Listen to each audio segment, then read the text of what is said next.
सुधार, वर्ण रघुवर विमल यश, जो दायक फल चार। श्यामवर रामचंद्र की जय, पवन सुत हनुमान की जय, बोलो भाई सब संतन की जय। 141 के बाद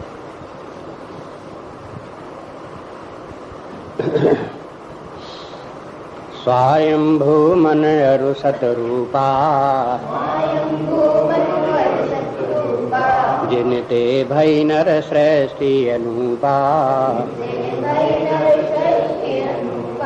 दंपति धर्म आचरण नीका, अजहु गाव श्रुति जिन कैलिका।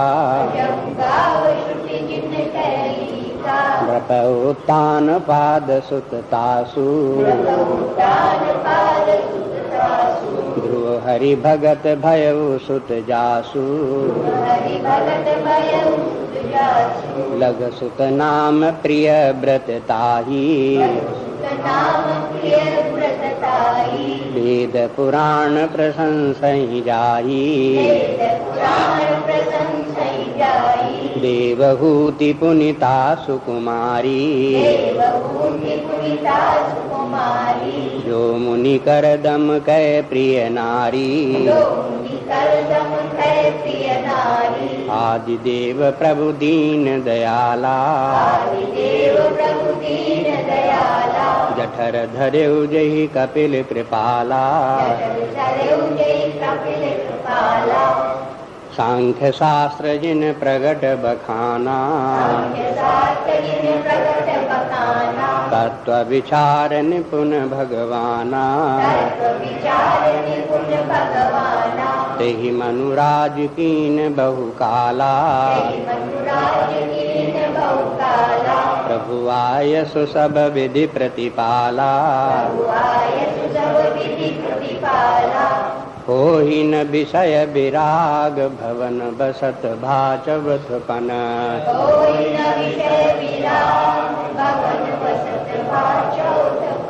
हृदय बहुत दुख लाग, जन्म गयौ हरि भगति बिनु। भगति बिनु सियावर रामचंद्र की जय, पवन सुत हनुमान की जय। बोलो भाई सब संतन की जय।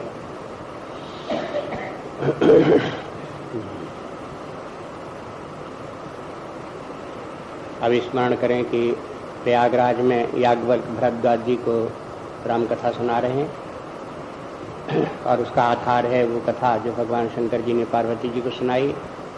कैलाश पर्वत पर भगवान शंकर जी पार्वती जी को ये कथा सुना रहे हैं। ये कथा भगवान शंकर जी से, जो देवता हैं, देवकोटि के हैं, वहाँ से चलती है और फिर ऋषियों के स्तर पर आती है। याज्ञवल्क्य ऋषि हैं, उन्होंने भरद्वाज जी को ये कथा सुनाई। तुलसीदास जी कहते हैं वही कथा हम तुमको सुनाते हैं सबको। माने फिर वो ऋषियों से वो कथा मनुष्यों में आई। तुलसीदास जी जैसे लोगों ने उस कथा को जाना और दूसरे लोगों को सुनाई। इस प्रकार से ये कथा का प्रारंभ परमात्मा से ही है, देवताओं से ही है। याज्ञवल्क्य जी कहते हैं कि देखो, शंकर जी ने नारद जी की कथा सुनाने के बाद भगवान की महिमा बोली और उसके बाद कहने लगे अब हम तुमको एक दूसरा कारण बताते हैं जिससे भगवान श्री राम जी ने अवतार लिया, और वो कथा है मन शतरूपा की कथा। तो वो शुरू करते हैं और शंकर जी स्वयं कहते हैं कि इस कथा को मैं विस्तार पूर्वक कहूँगा। पार्वती ये पूछती नहीं है कि ये आप जो है मन शतरूपा की कथा सुना रहे हो तो इसे हमें विस्तार से सुनाओ। उनको कोई उसमें आश्चर्य नहीं लग रहा था, इसलिए उन्होंने उसमें कोई जिज्ञासा प्रकट नहीं की। लेकिन भगवान शंकर जी ने कहा कि ये कथा विस्तार से सुननी चाहिए, तुम्हें जिज्ञासा हो न हो, मैं अपनी ओर से विस्तार से कथा सुनाता हूँ, क्योंकि बड़ी महत्वपूर्ण कथा है। इसलिए शंकर जी ने कथा आगे सुनाना शुरू किया। लगे बहुर बरणे व्रत केतु, उसके बाद भगवान शंकर जी वो आगे की कथा कहने लगे। कहते हैं स्वयंभू मन और शतरूपा, ये सृष्टि के आदिकाल में जिनते भई नर सृष्टि अनूपा, माने सृष्टि जब मनुष्य सृष्टि प्रारंभ हुई उस समय मनो शतरूपा हुए। अब ये कथा, इसकी पूर्वी कथा तुलसीदास जी विस्तार नहीं कहते, पुराणों में प्रसिद्ध है कि भगवान ब्रह्मा जी ने जब सृष्टि प्रारंभ की तो उन्होंने अपने मानस पुत्र तमाम उत्पन्न किए, उनसे सृष्टि नहीं चली। नारद सनत कुमार इत्यादि उसी में से हैं। फिर उन्होंने सृष्टि प्रारंभ की तो भगवान के कहने पर फिर उन्होंने सृष्टि मानवीय सृष्टि उस प्रकार से सृष्टि की कि ब्रह्मा जी के ही शरीर के दो भाग हो गए, एक स्त्री और पुरुष, और उसके बाद फिर उनसे जो उत्पत्ति हुई वो उत्पत्ति जो है मानवीय सृष्टि हुई। ब्रह्म जब वो शरीर हुए उनके उत्पन्न हुए मनुष्य, तब ब्रह्मा जी ने उनको आदेश दिया कि तुम जो है वो सृष्टि चलाओ, माने आगे चल करके और संतान उत्पत्ति करो और सृष्टि बढ़े संसार में। इसलिए उन्होंने उनको आदेश दिया इस प्रकार का। तो कई तो इस प्रकार के हुए जिनको नारद जी ने, सनत कुमार इत्यादि ने, उनसे साथ उनका सत्संग हो गया और उन्होंने बता दिया कि अरे ये सब सृष्टि रचना करने में कुछ नहीं रखा है, ये संतानोत्पत्ति इत्यादि करने में कुछ नहीं रखा, ये संसार सब झूठा, सब दुखदायी है, क्लेश ही क्लेश है इसमें, सबसे अच्छा है भगवान का भजन करो। अब जो शरीर प्राप्त हो गया सो प्राप्त हो गया, अब भगवान का भजन करो, शरीर छूटे परमात्मा की प्राप्ति हो। ये शिक्षा उनको देने लगे। तो वो सब लोग, बहुत से लोग इस प्रकार के थे कि नहीं उन्होंने सृष्टि की। मनो शतरूपा जब ये हुए तब ब्रह्मा जी ने इनको आदेश दिया कि नहीं तुम सृष्टि की रचना करो, हमारा आदेश तुमको है। और जरा उनके साथ में सख्ती की।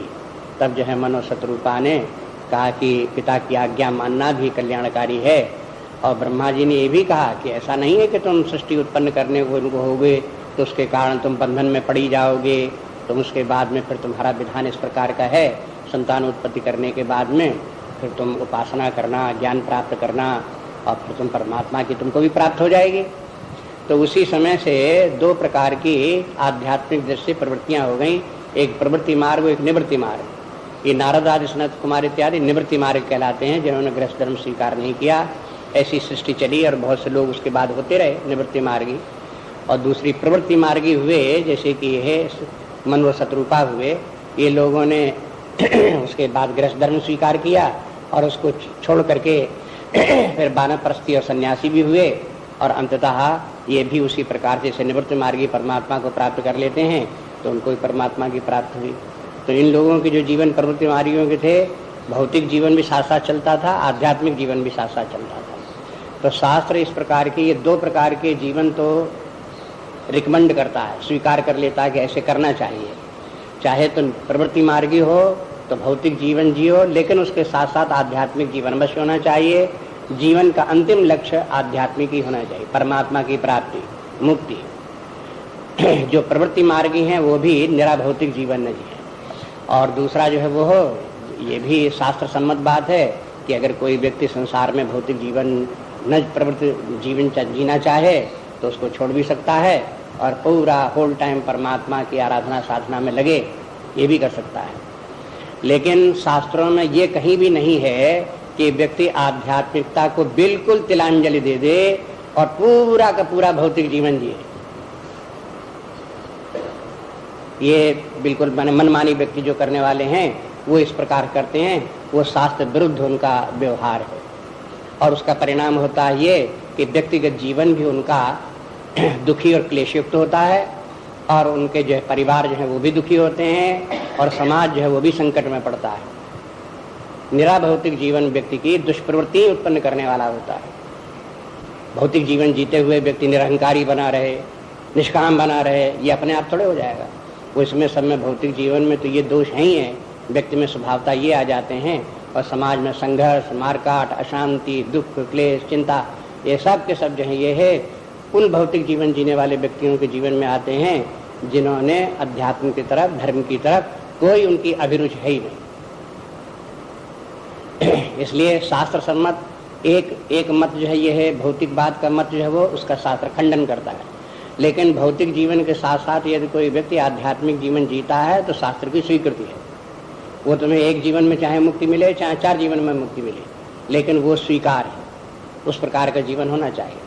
तो जब आध्यात्मिक जीवन जिएगा तो व्यक्ति अपने ऊपर रेस्ट्रेंट रखेगा, थोड़ा सा नियंत्रण रखेगा, संयम रखेगा, अपने शरीर पर, इंद्रियों पर, मन पर, बुद्धि पर संयमित होकर के जीवन जिएगा। आध्यात्मिक जीवन संयम का जीवन है। भौतिक जीवन में संयम टूट जाने की संभावना बहुत अधिक है। कितना भी व्यक्ति संयम रखे तो भी उसके संयम टूट जाने की संभावना रहती है। इसलिए आध्यात्मिक जीवन में संयम का जीवन। और फिर यदि कोई व्यक्ति इस प्रकार से बिल्कुल ही भौतिक सुख तो व्यर्थ है ही है, भौतिक सुख कोई सुख है ही नहीं। जब आध्यात्मिक चेतना जागृत होती है तो व्यक्ति को पता लगता है कि शरीर स्वयं दुख देने वाला है, स्थूल शरीर, सूक्ष्म शरीर भी दुख देने वाला है, ये कोई सुख देने वाले नहीं है। और शरीर से संबंध रखने वाला जितना जगत है, जितनी वस्तुएं हैं, वो भी कोई सुख देने वाली नहीं है, वो सब दुख ही देने वाली। जैसे जैसे व्यक्ति इनसे विरक्त हो वैसे वैसे शांति है, वैसे ही वैसे सुख है। यही एकमात्र संक्षेप में सार उपाय है। अब इन्होंने मनु शत्रुपा ने जिनते भई नर सृष्टि अनूपा, जिनसे मानवीय सृष्टि उत्पन्न हुई, वे मनु शत्रुपा बताते हैं कि प्राचीन काल में इस प्रकार से हुए। तो इन्होंने इनको ब्रह्मा जी के आदेश को इन्होंने माना और प्रवृत्ति मार्ग स्वीकार कर लिया कि चलो इसी प्रकार से सही। इनको क्या हुआ कि दंपति धर्म आचरणनी का बस। लेकिन इन्होंने अब देखो ये भौतिक जीवन जीने के लिए ये प्रवृत्त हुए, लेकिन दंपति धर्म आचरणनी का के माने ये सब सदाचारी रहे, धर्म का जीवन जीते रहे। मनु और शत्रुपा के माने इन्होंने अपने ऊपर नियंत्रण रखा, संयम रखा। ऐसा नहीं कि एकदम से ब्रह्मा जी ने कह दिया तो पुत्र संतान उत्पत्ति करने में इस प्रकार से लग गए कि संयम छोड़ दिया और भौतिक निराभौतिक जीवन ही जीने लगे। ऐसा उन्होंने नहीं किया, संयमित रहे। और अजहु गाव श्रुत जिनके लीका, कहते हैं देखो लीक के माने उनका आदर्श को, माने मन और शत्रुपा ने जो आदर्श जीवन में जिया उसके लिए वेद शास्त्र सब उनकी प्रशंसा करते हैं। माने जैसे मनु ने जैसे जीवन जिया इस प्रकार से जीवन जीना चाहिए। यदि कोई ग्रस्त जीवन जीता है, यदि वो प्रवृत्ति मार्गी जीवन जीता है तो उसे कैसे जीना चाहिए? तो कहते हैं जैसे मनु ने जिया, शत्रुपा ने जिया, इस प्रकार से जीना चाहिए। माने उनकी प्रशंसा शास्त्र भी करते हैं, एक आदर्श प्रस्तुत कर देते हैं कि ये। अब उनको ये कहते हैं कि ये मनु और शत्रुपा की जो भौतिक उपलब्धियां हैं और उनके साथ साथ उनकी भौतिक उपलब्धियों के साथ उनके संतानों जो हुई उसमें भी जो विशेषताएं आई वो सब उनको बताते हैं कि देखो इन्होंने भौतिक उपलब्धियां इनकी क्या थी। कहते हैं नृप उत्तानपाद सुततासु, उन्हीं के उत्तानपाद और प्रियव्रत दो पुत्र हुए मनु के। उत्तानपाद बड़े हुए और वही फिर आगे चल करके राजा हुए। दूसरे उनके छोटे भाई जो थे वो प्रियव्रत थे। ये दो भाई इस प्रकार से हुए मनु के। तो उत्तानपाद राजा हुए और ध्रुव हर भगत भयो सुततासु, और फिर उत्तानपाद के दो पत्नियां हुई, एक पत्नी के पुत्र हुए ध्रुव। ध्रुव की कथा आप जानते हैं कि उसने जो है विमाता के कारण से दुखी होकर के पिता की गोद से उतार दिया गया। तो ध्रुव फिर माता के कहने से, अपनी माँ के कहने से फिर वो वन में चला गया। वहाँ जा करके उसने तपस्या की। अल्पायु में 5-7 साल का था, तभी उसी समय वो जा करके भगवान का तप करने लगा। नारद जी रास्ते में मिल गए। उन्होंने, नारद जी ने ध्रुव को कैसे उपासना करनी चाहिए, भगवान की आराधना कैसे करनी चाहिए, मंत्र बता दिया, साधना का तरीका बता दिया। और ध्रुव ने फिर उसी प्रकार से पूरी निष्ठा के साथ उसे किया। भगवान के दर्शन भी प्राप्त हुए। भगवान ने वरदान मांगने को भी कहा, ध्रुव ने वरदान भी मांगा। और वरदान फिर उन्होंने जैसे एक जगह कहा, ध्रुव सगलान जपे हर नामा पायो परम अनुपम ठामा। तो न सगलान मैंने भगवान से ग्लानि उनको थी कि हमको गो से उतार दिया गया और हम राज्य के अधिकारी थे, राज्य हमको नहीं मिला। तो भगवान ने वही वरदान उन्होंने मांगा, वैसे ही वरदान दे दिया। तो ध्रुव फिर राजा हो गए। उसके बाद बहुत दिनों तक राजा रहे। राजा रहने के बाद में फिर उन्होंने भी, जैसे मनु ने राज्य त्याग कर दिया था, इस प्रकार से अधिकायु होने पर ध्रुव ने भी राज्य त्याग कर दिया। और उसके बाद दोबारा तपस्या की। जब फिर तपस्या की तो उस तपस्या के बल पर फिर वो मुक्ति पद प्राप्त हो गए और पायु अचल अनुपम ठाऊ, अचल स्थिति प्राप्त हो गई, मन मुक्त हो गए। फिर उसके बाद तो ये ध्रुव की कथा देखो कि उन्हीं के मनु के वंश में ही उनके पौत्र जो थे ये ध्रुव पौत्र हुए और वो भी ऐसे महान हुए। इसलिए उनका नाम बताते कि देखो ऐसे ही मनु शत्रुपा थे जिनके के पुत्र में इनके वंश में ऐसे हुए। अब इतनी केवल नहीं है कि उत्तानपाद राजा हो गए, तो जैसे राजा तो मनु शत्रुपा भी थे, उनका पुत्र राजा हो गया तो कौन बड़ी वाली बात हो गई। लेकिन राजा होने के बाद ध्रुव जैसे जो है अचल अनुपम स्थान प्राप्त कर लिया, ये फिर एक विशेषता की बात है, वो ज्यादा प्रशंसा की बात उनकी है। तो कहते हैं लघु सुत नाम प्रियव्रतता ही, और उनके छोटे भाई जो थे ये तानपाद के, उनका नाम प्रियव्रत था। तो वेद पुराण प्रशंसा संहिता ही उनकी भी बेसाथ प्रशंसा करते हैं। प्रियव्रत भी बड़े अच्छे व्यक्ति थे, बड़े धर्मात्मा थे, बड़े कुशल थे। क्या हुआ, देवहूत पुनिता सुकुमारी, और प्रियव्रत की पुत्री हुई देवहूति। जैसे उनके तानपाद के पुत्र हुए ध्रुव, ऐसी प्रियव्रत की पुत्री हुई देवहूति। देवहूति पुत्री जो है वो हो, उससे फिर जो मुनि करदम कै प्रिय नारी, फिर उसका विवाह करदम ऋषि से हुआ। करदम और देवहूति ये दोनों ही तपस्वी रहे, दोनों का विवाह हुआ, गृहस्थ जीवन जीते रहे। लेकिन गृहस्थ जीवन ऐसा जिए जैसे कि बहुत ही संयमित और बहुत ही त्यागी विरक्त पुरुष जिए, ऐसे करके, माने प्रधानता आध्यात्मिकता की रही, भौतिकता के आकर्षण नहीं कि जी सुख देने वाले हैं विषय, और ये भी इकट्ठा कर लो, ये भी भोग लो, वो भी भोग लो, ऐसा कुछ नहीं। सब बड़े ही विरक्त रहे। परिणाम ये हुआ कि इनके फिर पुत्र हुआ, और वो हो आदिदेव प्रभु दीन दयाला, जठर धरेव जो कपिल कृपाला, और कपिल उनके पुत्र हुए थे। देवहूति और करदम के पुत्र का नाम कपिल। आप जानते हैं कपिल जो है वो सांख्य शास्त्र के रचयिता हुए। गीता में भगवान ने कपिल को अपना ही अवतार कहा है। वैसे ही कपिल का सांख्य दर्शन जो है निरीश्वरवादी है, ईश्वर की सत्ता का वर्णन नहीं करते, जीव और जगत का ही वर्णन करते हैं। लेकिन ये तर्क में बड़े प्रवीण थे, बुद्धि इनकी बड़ी निर्मल शुद्ध थी। तर्क जहाँ तक व्यक्ति को ले जा सकता था वहाँ तक इन्होंने वहाँ पहुँचा दिया। और तर्क के द्वारा जो कुछ इन्होंने, कपिल मुनि ने दर्शन फिलॉसफी रखी है, उसको वेदांत शास्त्र भी स्वीकार करता है। थोड़ा बहुत नाम बदल दिए, स्थान बदल दिए कुछ, वैसे स्वीकार ये भी करता है। बस वेदांत में ये है कि परम तत्व जो है परमात्मा ब्रह्म है, उस ब्रह्म का ये वर्णन सांख्य शास्त्री नहीं करते हैं, क्योंकि ब्रह्म तत्व जो है वो बुद्धि के परे की बात है, वहां तक बुद्धि नहीं जाती। चाहे जितनी विचक्षण बुद्धि हो, चाहे जितना व्यक्ति कुशल व्यक्ति हो, अपनी अपनी बुद्धि से विचार करेगा, खोजेगा, तो कहाँ तक जा सकता है, जहाँ तक कपिल जा सकते थे। ये बता सकते हैं कि एक प्रकृति है और एक जीव पुरुष है, ये दो हैं। जीव का भी व्यक्ति अनुभव करता है और प्रकृति का भी अनुभव करता है। इन दोनों की कैसे रचना है, कैसे इनका संबंध है, ये सब व्यक्ति तो अपनी बुद्धि से ढूंढ सकता है, लेकिन अपनी बुद्धि से चाहे जितना विचक्षण बुद्धि हो, ये नहीं जान सकता इस प्रकृति और जीव के परे भी एक अनादि तत्व है, नित्य निरंतर विद्यमान है।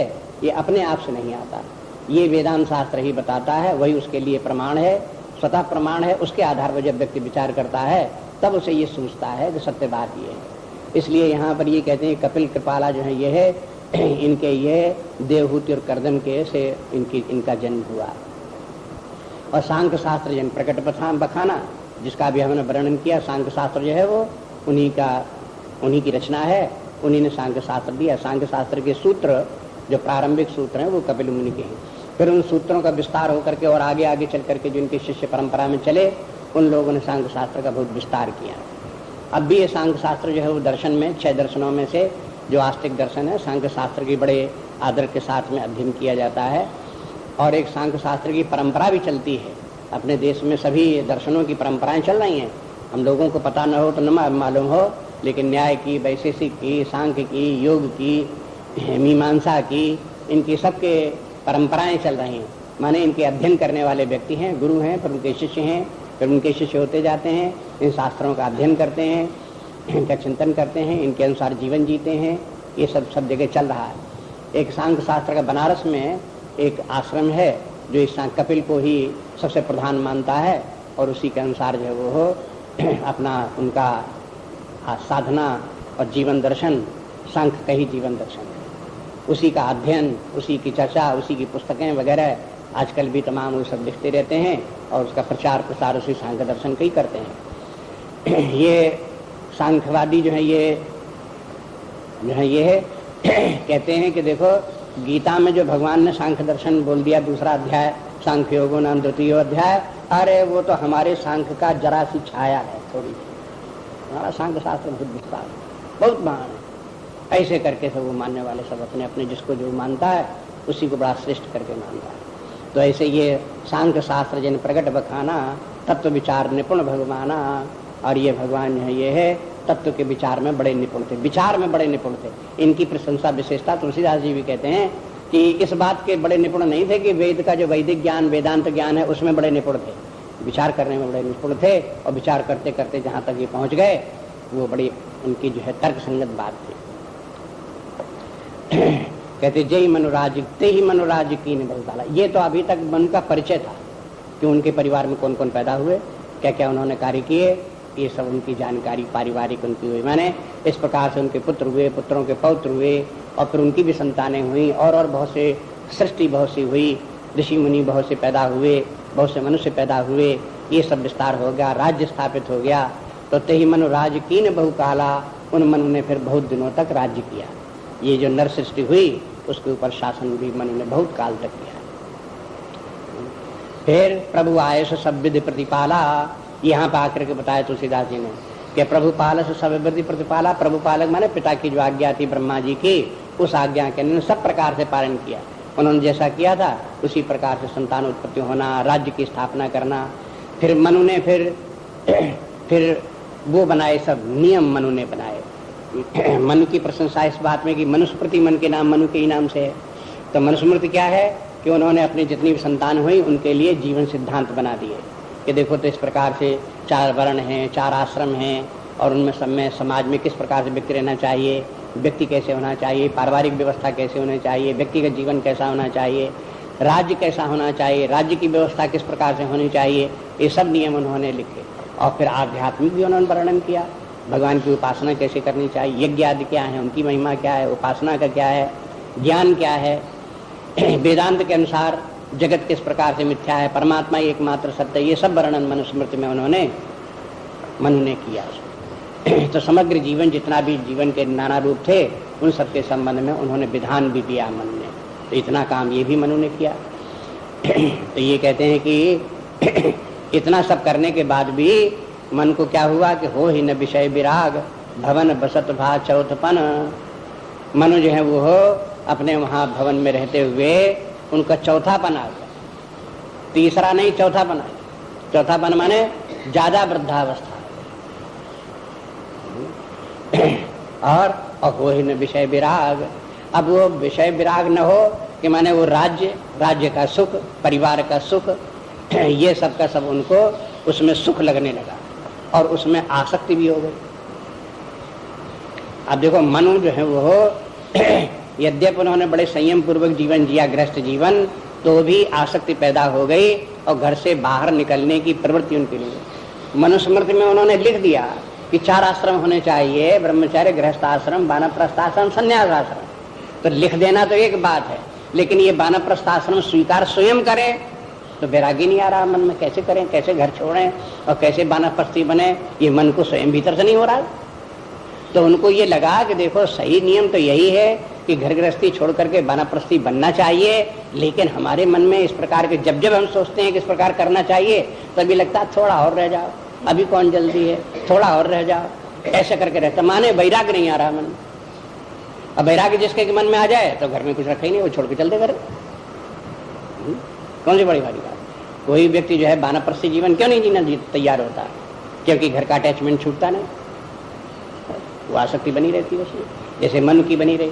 तो अब यहाँ जो प्रसंग जो है ये है, एक प्रकार से जो आगे विस्तार शंकर जी करते हैं या याज्ञवल्क्य कहते हैं, वो मनु के राज्य की व्यवस्था का ज्यादा वर्णन नहीं करते। वर्णन ये करते हैं कि तृतीय अवस्था में व्यक्ति को चतुर्थ अवस्था में वानप्रस्थ और संन्यास का जीवन जीना चाहिए।